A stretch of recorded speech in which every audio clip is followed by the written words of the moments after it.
नमस्कार, news state UP UK के digital platform में आप सभी का स्वागत है और मैं हूं आपके साथ आशिमा त्यागी।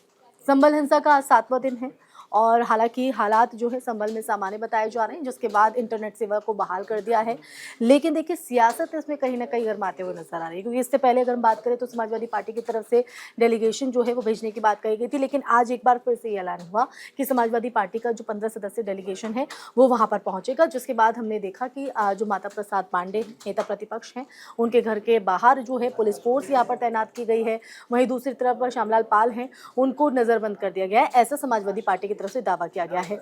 आखिर क्योंकि 1 दिसंबर तक किसी भी व्यक्ति, किसी भी बाहरी संगठन, किसी भी राजनीतिक दल का संभल में जाना बैन है, लेकिन उसके बावजूद भी एक के बाद एक इस तरह की बयानबाजी आती है। कभी तौकीर रजा ऐलान कर देते हैं तो कभी समाजवादी पार्टी का डेलीगेशन आज जाने की बात कर रहा है। तो आखिर ये सियासत है या इसके पीछे और वजह है, या फिर वाकई इस आहत नजर आ रहे हैं इस घटना से, ये आज हम समझेंगे। मेरे साथ अरुण जुड़ेंगे इस चर्चा में। और अरुण, हमने देखा है ऑल ओवर जिस तरह से स्थिति रही है संभल में, हालात सामान्य हैं, इंटरनेट को भी बहाल कर दिया है। दूसरी तरफ विपक्ष की बात करें, तौकीर रजा का भी अभी कल बीते दिन देखा हमने कि किस तरह से ऐलान किया गया कि मैं जाऊंगा, मैं जो मृतक के परिजन हैं उनसे मिलूंगा, जो प्रभावित लोग हैं उनसे बात करूंगा, उनकी पीड़ा को यहाँ पर जानने की कोशिश करूंगा। उसके बाद हमने देखा कि पुलिस ने उनको हिरासत में लिया, हालांकि अब उनको छोड़ दिया है।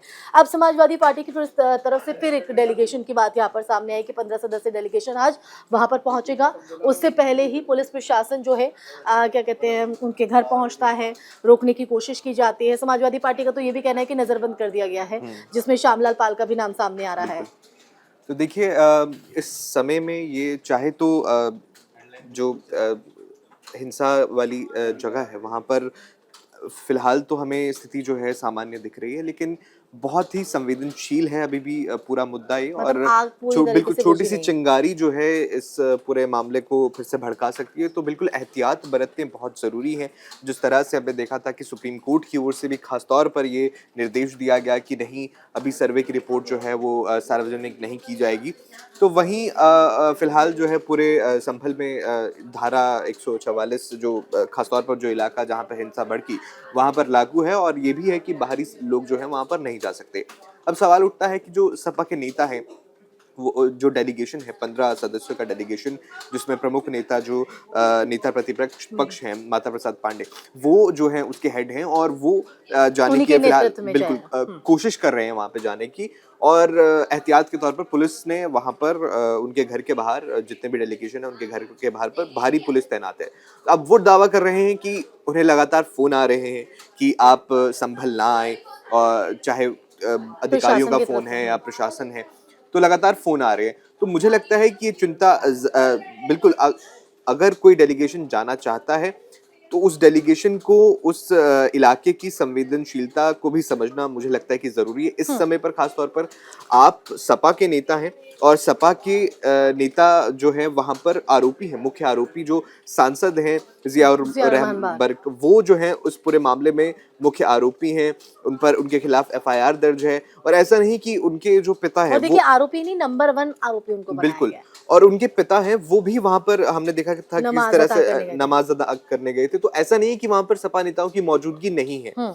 तो वो पहले से मौजूद है। ऐसे में बाहरी लोगों का जहां तक पहले से जाना मना है, आप जाने की कोशिश कर रहे हैं, ऑलरेडी एक संवेदनशील इलाका है। तो मुझे लगता है फिलहाल इस तरह के जो है चाहे जो आरोप लग रहे हैं कि एक राजनीतिक स्टंट है, ऐसी चीजों से मुझे लगता है बचना चाहिए। चाहे वो भी तब जब हम देख रहे हैं कि ठीक है, इंटरनेट सेवा को बहाल किया है, बिल्कुल। हालात पटरी पर लाने की बात कही जा रही है, लेकिन धारा 163 लागू है, जिसके तहत ये कहा जाता है हाँ, कि 5 से ज्यादा लोग जो है वहां पर इकट्ठा नहीं हो सकते हैं। बिल्कुल। और देखिए, ये इसलिए भी जरूरी है क्योंकि हम देखते हैं कि जिस तरह से 24 नवंबर को हिंसा भड़कती है, बिल्कुल। उसके बाद जैसे कि आपने बात करा कि बर्क के जो पिता है वो नमाज अता करने जाते हैं, तो कहीं ना कहीं लोगों के अंदर वो जो हिंसा की एक आग है, हिंसा की एक जो जख्म दी गए, जख्म है, बिल्कुल वो अभी तक। अभी हरे हैं। बिल्कुल। तो ऐसे में कहीं ना कहीं प्रशासन के ऊपर चुनौती है। और देखिए, अगर बीते दिन की बात करें तो सुप्रीम कोर्ट ने भी कहा बिल्कुल। कि अभी फिलहाल शांति पर फोकस करना जरूरी है, और यही वजह है कि शासन प्रशासन को ही नहीं, विपक्ष को भी इसमें अपना रोल अदा करना पड़ेगा। देखिए, सुप्रीम कोर्ट की भी बात हम करेंगे, लेकिन सबसे पहले यहाँ पर बात जो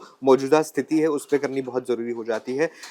अगर हम देखें तो किस तरह से जुम्मे की नमाज जो है अदा की गई, बहुत सारे मैं कहूँगा कि एक टेंशन थी उस स्थिति में कि क्या नमाज के बाद कोई हिंसात्मक बिल्कुल। स्थिति भड़क सकती है कि नहीं, लेकिन ऐसा नहीं हुआ, स्थिति कंट्रोल में रही।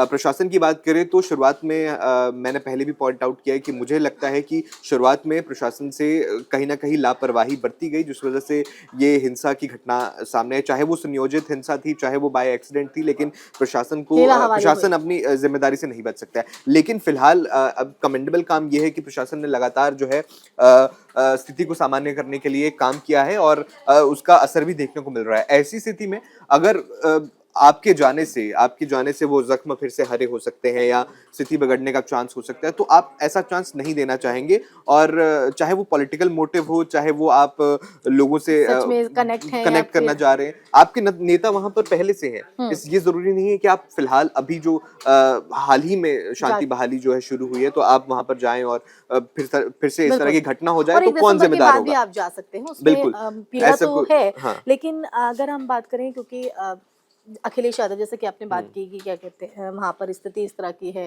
प्रशासन का लूप हो रहा है और अखिलेश यादव ने भी ये कहा है कि जो अब सख्ती बढ़ती जा रही है, जो कदम अब शासन प्रशासन की तरफ से उठाए जा रहे हैं, अगर शायद वक्त रहते पहले उठा लिए पहले उठा जाते देते तो ये शांति का जो वातावरण है, बिल्कुल, इस तरह शांति की का जो घटना शायद ना देखने को मिलती। जब सर्वे हुआ, हमने देखा कि जब पहली शाम तो को यानी सर्विस विपक्ष की तरफ शुरू से हुआ, जो सवाल प्रशासन को लेकर खड़े किए जा रहे हैं। शुरुआत में बिल्कुल मैं मानता हूं कि उसमें दम है। और हमने देखा सुप्रीम कोर्ट में भी एक याचिका दायर की गई, जो पुलिस कर्मी थे उनके खिलाफ एक्शन की याचिका दायर की गई। हालांकि वो कोर्ट में मामला है और ये योगी सरकार को भी देखना चाहिए कि क्या लापरवाही रही और आगे उसको जो है ना बरता जाए। और फिलहाल कमेंडेबल काम जो है प्रशासन की ओर से किया जा रहा है। लगातार शांति व्यवस्था को बहाल करने की कोशिश की जा रही है। अब मैं सुप्रीम कोर्ट की टिप्पणी पर भी जिक्र करना चाहूंगा, किस तरह से सुप्रीम कोर्ट भी ये जानता है, सीजीआई की जो बेंच है वो जानती है कि अभी फिलहाल शांति बहाली बहुत जरूरी है। और हमने देखा किस तरह से जब रिपोर्ट को सार्वजनिक करने की बात आई, तो सुप्रीम कोर्ट की बेंच ने कहा,